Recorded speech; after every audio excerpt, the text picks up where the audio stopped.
Bonjour tout le monde et bienvenue sur Proto-Électronique. Aujourd'hui, je vous propose une aventure captivante dans le monde des amplificateurs audio.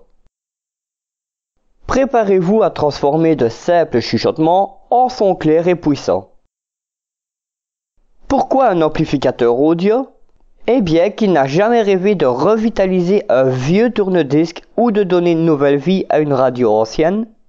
En plus, comprendre comment fonctionne un amplificateur, c'est comme détenir une clé magique vers l'univers de l'électronique.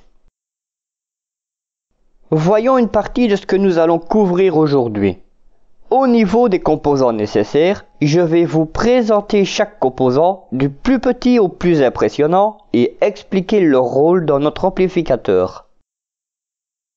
Au niveau du montage du circuit, suivez-moi pas à pas alors que nous assemblerons notre circuit. Vous verrez, ce n'est pas si compliqué une fois qu'on sait comment faire.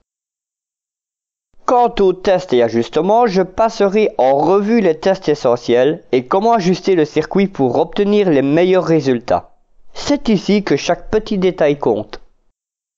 Et finalement, les résultats finaux, préparez-vous à être époustouflés par ce que quelques composants peuvent accomplir. Nous écouterons ensemble le résultat final et discuterons des améliorations potentielles. Mais avant de plonger dans la partie technique, laissez-moi vous raconter l'histoire de ce projet. C'est une aventure remplie de défis, de surchauffe et de moments eureka qui m'a conduit à cette version finale d'un amplificateur audio optimisé. Et croyez-moi, chaque étape en valait la peine. Alors, attrapez votre fer à souder, mettez vos lunettes de protection et plongeons dans ce projet captivant. Et surtout, restez avec moi jusqu'à la fin pour découvrir les astuces finales et n'oubliez pas de vous abonner à la chaîne pour ne rien manquer des prochaines aventures. Parce qu'ici, sur Proto-Électronique, même les plus petits composants peuvent avoir un impact énorme.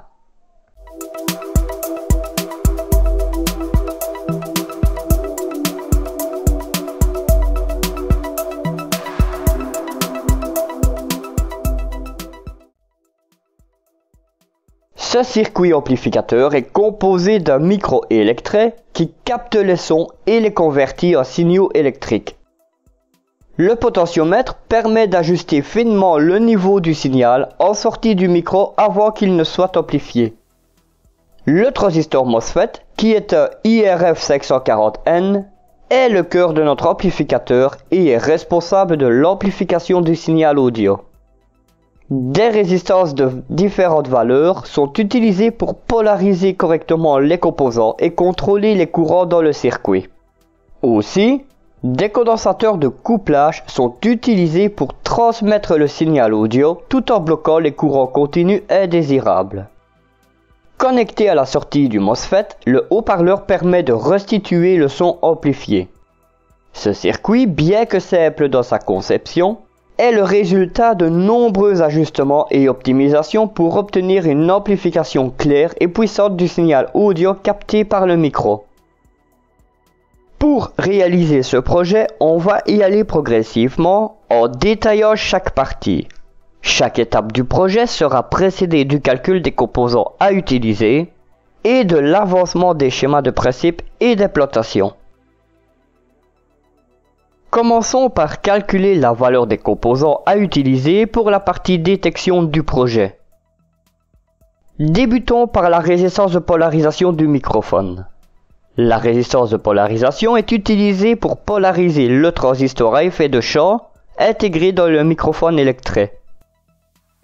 Cette résistance permet de fournir une tension de polarisation stable au fait, assurant ainsi un fonctionnement correct du microphone. La valeur de cette résistance est calculée à l'aide de cette formule. R égale VCC moins VG, le tout divisé par ID. R est la résistance à relier au micro, VCC est la tension d'alimentation, VG est la tension de polarisation désirée, et ID est le courant de drain du FET dans le micro. Le micro que j'utilise fonctionne sous une tension comprise entre 1 V et 10 V. Pour ce projet, je décide de lui appliquer une tension s'élevant à 2 V. Pour ce qui est de l'intensité devant parcourir le micro, elle s'élève à 0,5 mA. Ainsi, la résistance de polarisation s'élève à 9 volts moins 2 volts, le tout divisé par 0,0005 A, soit 7 volts divisé par 0,0005 A, ce qui donne une résistance de polarisation s'élevant à 14 000 ohms, soit 14 kΩ.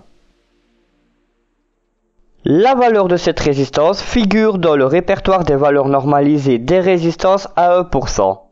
Cependant, je n'en ai pas et je décide d'utiliser une résistance à 5% de 15 kΩ. Enchaînons par le condensateur de couplage du microphone. Le condensateur de couplage est utilisé pour bloquer la composante continue du signal et ne laisser passer que la composante alternative, soit le signal audio. La valeur du condensateur de couplage dépend de la fréquence de coupure basse désirée et de l'impédance de charge suivante. La valeur de ce condensateur est calculée à l'aide de cette formule.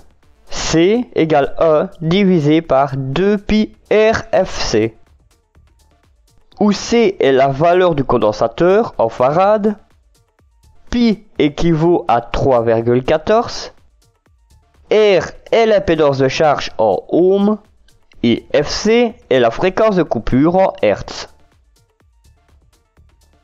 Pour garantir que les fréquences vocales passent sans atténuation significative, nous allons choisir une fréquence de coupure basse inférieure à la fréquence la plus basse de notre voix, disons environ 34 Hz. L'impédance de charge suivante dans ce circuit est le potentiomètre de 1 MΩ.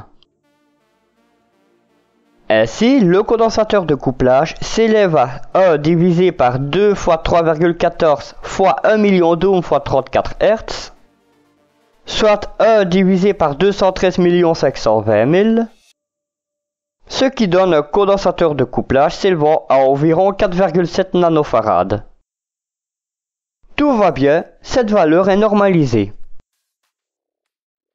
Maintenant que nous avons calculé la valeur des composants pour la polarisation et le couplage du microphone, nous pouvons commencer à faire le schéma de principe. Le pôle positif de notre micro est relié à la tension d'alimentation via une résistance de 15 kΩ que nous appellerons R1. Le pôle négatif du micro est bien entendu relié à la masse.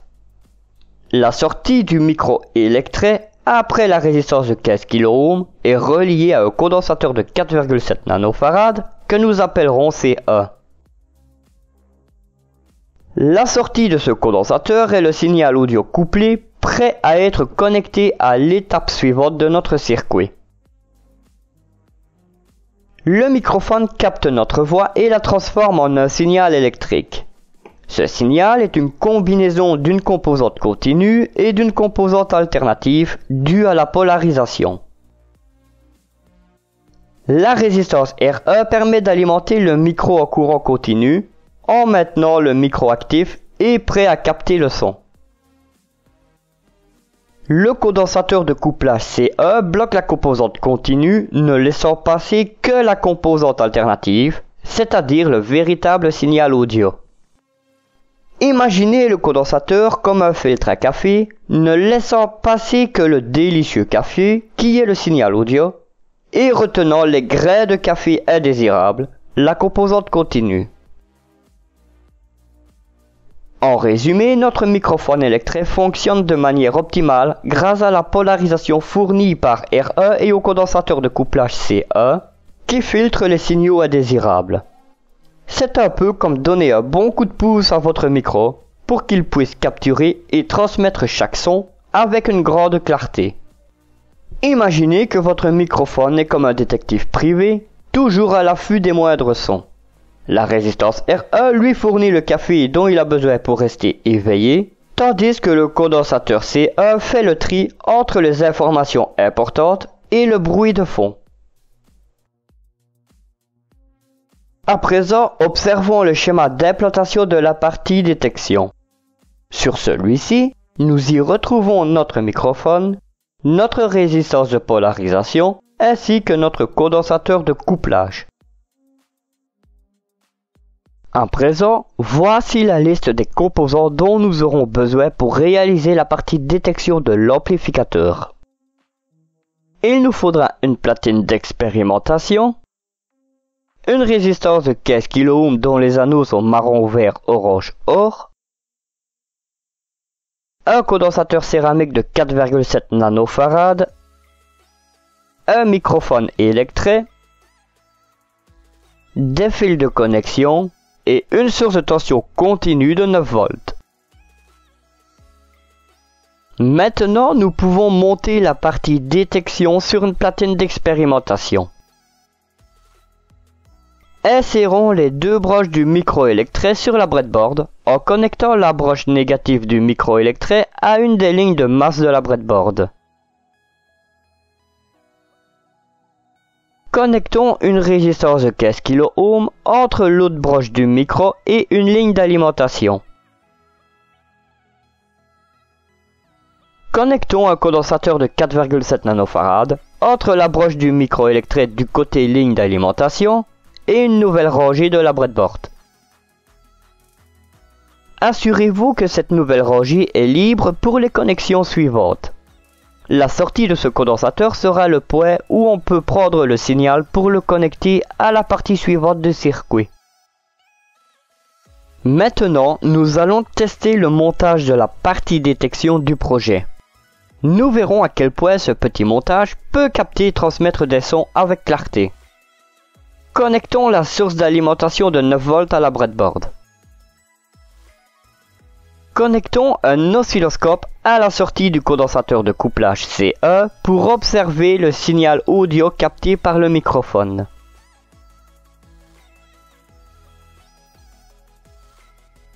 Nous devrions voir un signal audio correspondant au son capté par le microphone.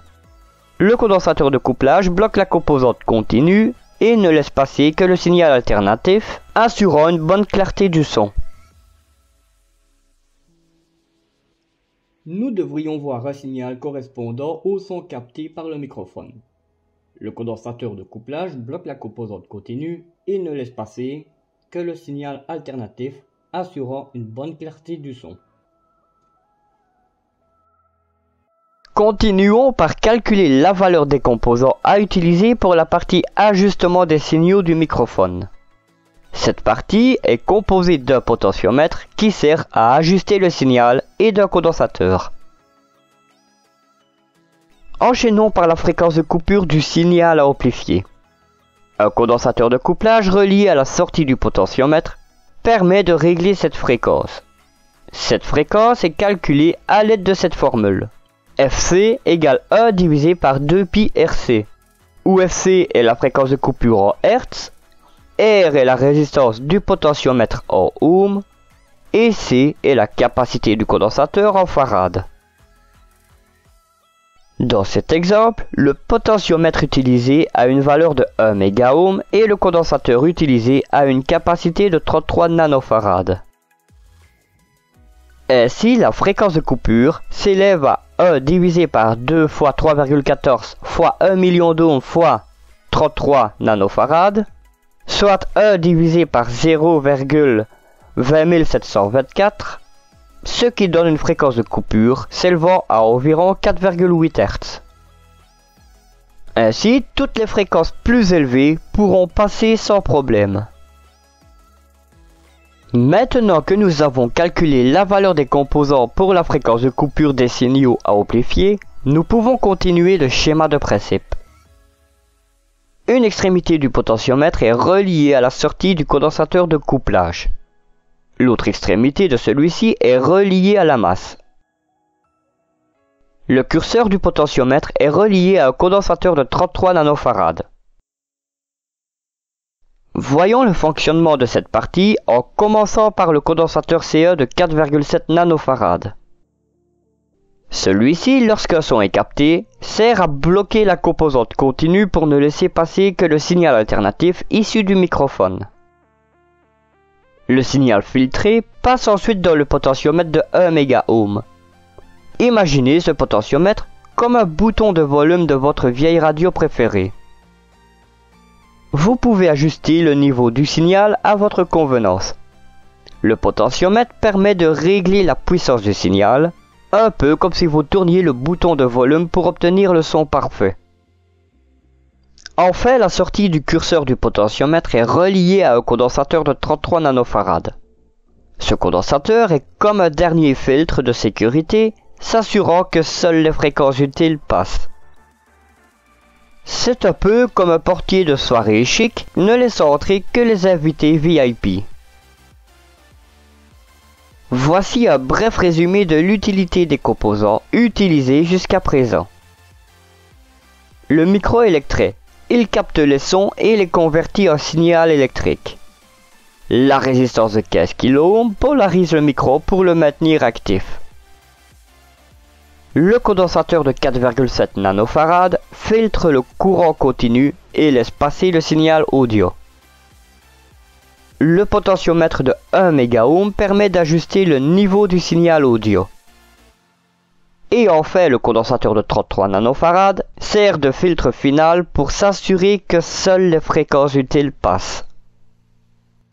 À présent, observons le schéma d'implantation mis à jour avec l'ajout du potentiomètre et du condensateur de couplage. Sur celui-ci, nous voyons qu'une extrémité de notre potentiomètre est reliée à la sortie du condensateur de couplage, l'autre extrémité à la masse. Le curseur est relié à notre condensateur de 33 nanofarad. À présent, voici la liste des composants dont nous aurons besoin pour réaliser la seconde partie de l'amplificateur. Il faudra un potentiomètre de 1 MΩ, un condensateur céramique de 33 nanofarad et des fils de connexion. Maintenant que nous avons rassemblé la suite des composants, nous pouvons monter la seconde partie du circuit sur la platine d'expérimentation. Insérons le potentiomètre sur la breadboard. Connectons une extrémité à la masse.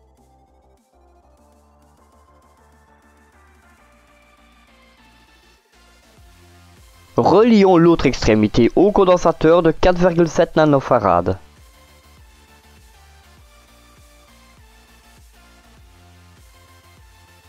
Connectons le condensateur de 33 nanofarad au curseur du potentiomètre.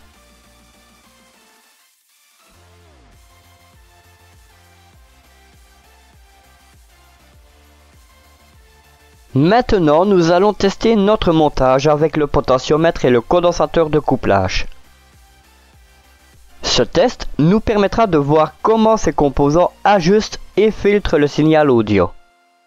Suivez-moi dans cette démonstration pratique et amusante. Assurons-nous que toutes les connexions du potentiomètre et du condensateur de 33 nanofarad sont en place. Branchons la source d'alimentation de 9 volts à la breadboard. Connectons les sondes de l'oscilloscope à la sortie du potentiomètre après le condensateur de 33 nanofarad.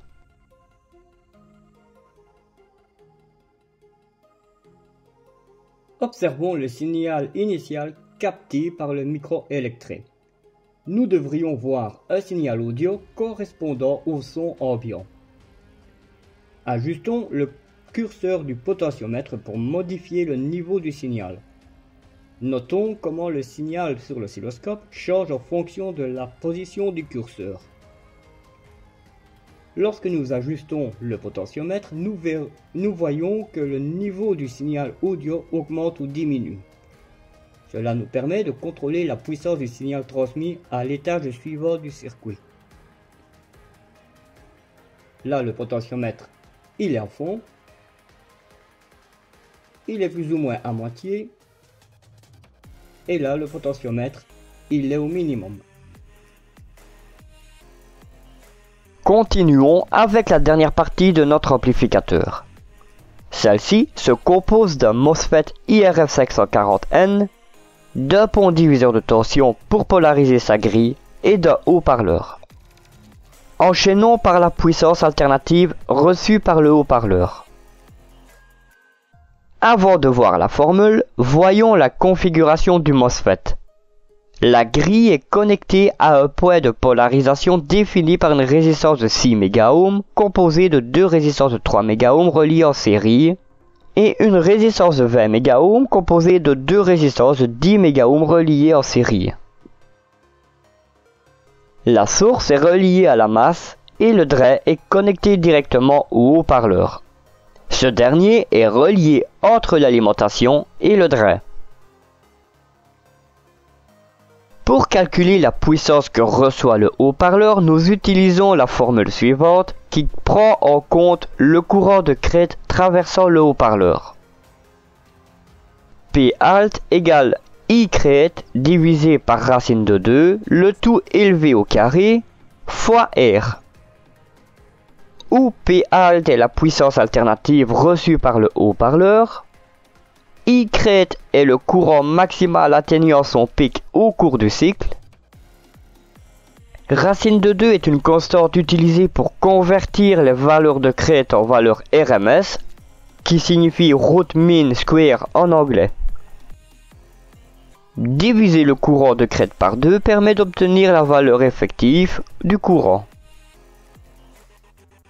Et R représente l'impédance du haut-parleur. Dans cet exemple, le courant de crête atteint une valeur d'environ 145 mA lorsque le circuit détecte un son. Concernant mon haut-parleur, il a une impédance de 4 ohms. Ainsi, la puissance reçue par le haut-parleur s'élève à 0,145 A divisé par racine de 2, le tout élevé au carré, fois 4 ohms, donc 0,10 A au carré fois 4 ohms, soit 0,01 A fois 4 ohms, ce qui donne une puissance alternative reçue par le haut-parleur d'environ 0,04 watts, soit 40 mW. Maintenant que nous avons calculé la puissance alternative reçue par le haut-parleur, nous pouvons continuer le schéma de principe. Les résistances de 6 MΩ, qui est la combinaison en série de deux résistances de 3 MΩ, R2 et R3, et de 20 MΩ, qui est la combinaison en série de deux résistances de 10 MΩ, R4 et R5, créent un pont diviseur de tension qui polarise la grille du MOSFET IRF 540N. Cette polarisation est cruciale pour assurer que le MOSFET fonctionne correctement en tant qu'amplificateur. R2 et R3 connectés entre le condensateur de 33 nanofarad et la masse aident à stabiliser la tension à la grille en offrant un chemin à la masse. R4 et R5 connectés entre le condensateur de 33 nanofarad et le drain du MOSFET assurent une polarisation correcte de la grille et participent également à la stabilisation du signal. Le MOSFET amplifie le signal audio. La grille reçoit le signal audio couplé et ajusté. Le MOSFET fonctionne comme un interrupteur contrôlé par tension. Lorsqu'un signal est appliqué à la grille, il permet au courant de circuler entre le drain et la source, amplifiant ainsi le signal. Connecté au haut-parleur et aux résistances de 10 MΩ, le drain du MOSFET contrôle le courant traversant le haut-parleur. La source reliée à la masse fournit une référence stable pour le MOSFET. Le haut-parleur convertit le signal électrique amplifié en son. Il est connecté entre l'alimentation de 9 volts et le drain du MOSFET. Lorsque le MOSFET amplifie le signal, le courant amplifié traverse le haut-parleur, produisant ainsi du son. L'alimentation de 9 volts fournit l'énergie nécessaire pour le fonctionnement du haut-parleur. Le drain du MOSFET régule le courant traversant le haut-parleur en fonction du signal audio appliqué à la grille. Lorsque le microélectrique capte les ondes sonores, il les convertit en un signal électrique. Ce signal est polarisé et passé à travers un condensateur de couplage pour éliminer la composante continue. Ensuite, le signal traverse un potentiomètre pour ajuster son amplitude. Le signal ajusté est alors envoyé à la grille du MOSFET via le condensateur de 33 nanofarad. Les résistances R2 à R5 assurent la polarisation correcte du MOSFET, permettant une amplification efficace. Le MOSFET amplifie le signal en modulant le courant entre le drain et la source en fonction du signal appliqué à la grille. Le drain est connecté au haut-parleur qui convertit le signal électrique amplifié en son. L'alimentation de 9 volts fournit l'énergie nécessaire pour faire fonctionner l'ensemble du circuit, assurant une sortie sonore claire et amplifiée via le haut-parleur. Note importante. Je sais très bien que ce n'est pas la meilleure configuration concernant le point de fonctionnement du MOSFET. Cependant, si j'applique une tension de grille entre 2 et 4 volts, qui est la tension de seuil du IRF 540N, stipulée dans sa documentation technique, le transistor se met à chauffer fortement. Si quelqu'un peut m'expliquer comment remédier à cela, je suis preneur des conseils. Il est également important de noter que ce montage n'est qu'un exemple de ce qu'on peut faire avec un MOSFET et qu'il ne constitue pas une application définitive. À présent, observons le schéma d'implantation mis à jour avec l'ajout des résistances, du MOSFET et du haut-parleur.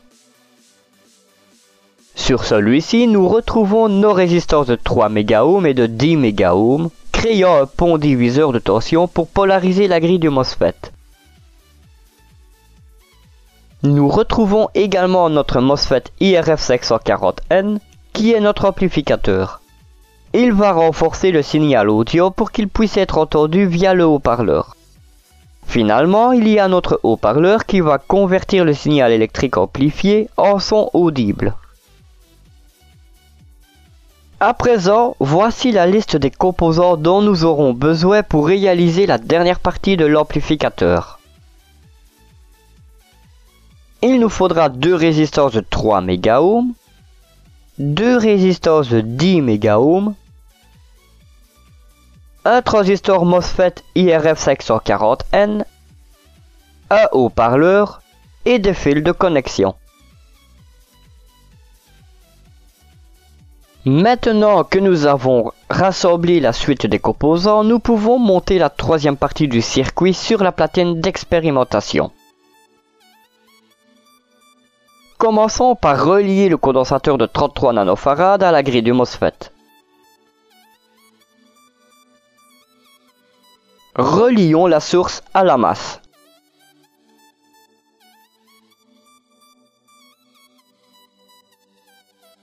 Relions en série les 2 résistances de 3 MΩ entre la grille et la masse.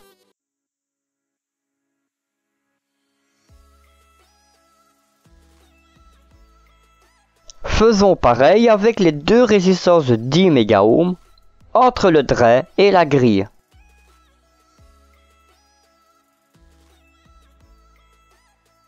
Il ne reste plus qu'à relier le haut-parleur entre l'alimentation et le drain du MOSFET.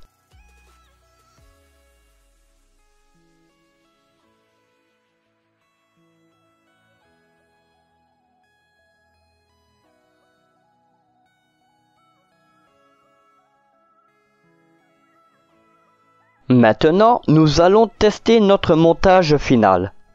Mais avant, il faut s'assurer que toutes les connexions sur la breadboard sont bien en place et solides. Vérifions les connexions des résistances, des condensateurs, du MOSFET et du haut-parleur. Une mauvaise connexion peut entraîner un mauvais fonctionnement du circuit. Connectons l'alimentation de 9 volts au circuit. Assurons-nous que les bornes positives et négatives sont correctement connectées pour alimenter tout le circuit. Relions une sonde de l'oscilloscope à la sortie du condensateur C1 et l'autre sonde au drain du MOSFET.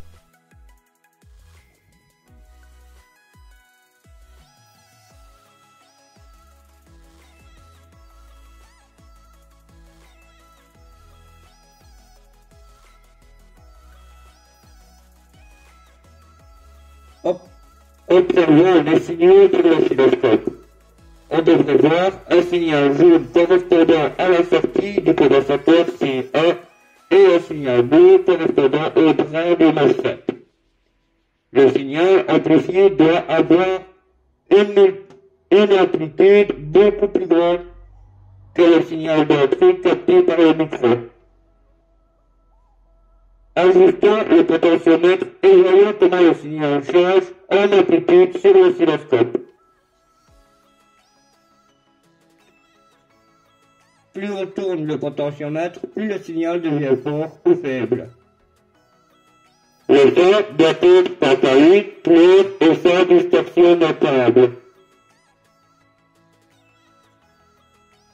Donc là, je vais tourner le potentiomètre à fond pour avoir pour élever le niveau. Donc là, le niveau est au plus haut. Donc je viens de dire que là, le niveau est au plus haut. Et là, je vais tourner le potentiomètre dans l'autre sens. Là, le niveau est au plus bas. Le volume est donc, on va dire, nul. Et là, j'ai mis le potentiomètre à plus ou moins la moitié.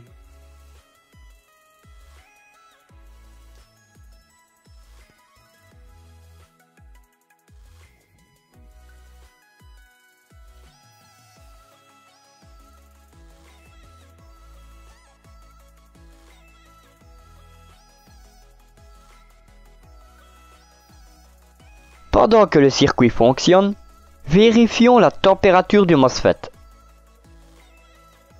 Si le MOSFET devient trop chaud, il est recommandé d'ajouter un dissipateur thermique pour améliorer la dissipation de chaleur. Vérifions également les autres composants pour nous assurer qu'ils ne surchauffent pas. Dans cet exemple, j'ai utilisé des résistances de telle sorte que la tension de grille soit très basse. Lors des premiers essais que j'ai réalisés, j'ai voulu utiliser une tension de 2 volts pour la grille, mais le transistor se mettait à surchauffer. Et voilà, nous arrivons à la fin de notre aventure électronique. Nous avons parcouru ensemble chaque étape de la conception de cet amplificateur audio à base de MOSFET IRF540N, et j'espère que vous avez autant apprécié que moi cette plongée dans le monde fascinant de l'électronique.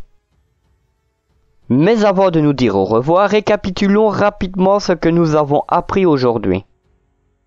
Nous avons découvert les composants nécessaires, compris leur rôle dans le circuit et monté pas à pas chaque partie de notre amplificateur.